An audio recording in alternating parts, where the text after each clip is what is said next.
ମୟାସୁର ଅର୍ଜୁନଙ୍କ ପାଖକୁ ଯାଇ ତାଙ୍କ ପାଦତଳେ ପଡ଼ିଗଲେ। ସେ କହିଲେ, ହେ ମହାବୀର, ମୋତେ ରକ୍ଷା କରନ୍ତୁ। ମୁଁ ଜଣେ ନିର୍ଦ୍ଦୋଷ ଶିଳ୍ପୀ।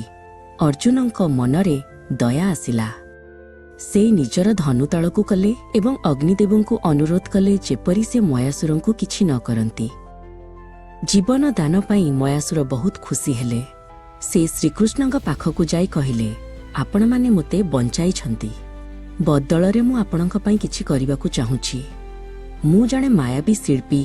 ମୁଁ ଏପରି କିଛି ଗଢ଼ିପାରେ ଯାହା ପୃଥିବୀରେ କେହି କେବେ ଦେଖିନଥିବେ। ଶ୍ରୀକୃଷ୍ଣ ହସିଲେ ଏବଂ ତାଙ୍କୁ ସ୍ୱୀକାର କଲେ।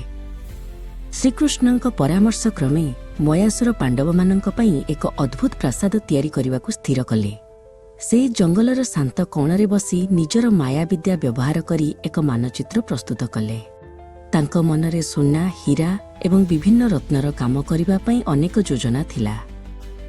ମୟାସୁର ଏକାକୀ ନଥିଲେ। ତାଙ୍କୁ ସାହାଯ୍ୟ କରିବାକୁ ତାଙ୍କର ଜଣେ ବିଶ୍ୱସ୍ତ ସହଯୋଗୀ ବୌମ ମଧ୍ୟ ସେଠାରେ ଥିଲେ। ସେମାନେ ଦୁହେଁ ମିଶି ପଥର ଉପରେ ପଥର ରଖି ଏକ ବିଶାଳ ସଭାଗୃହ ନିର୍ମାଣ କଲେ।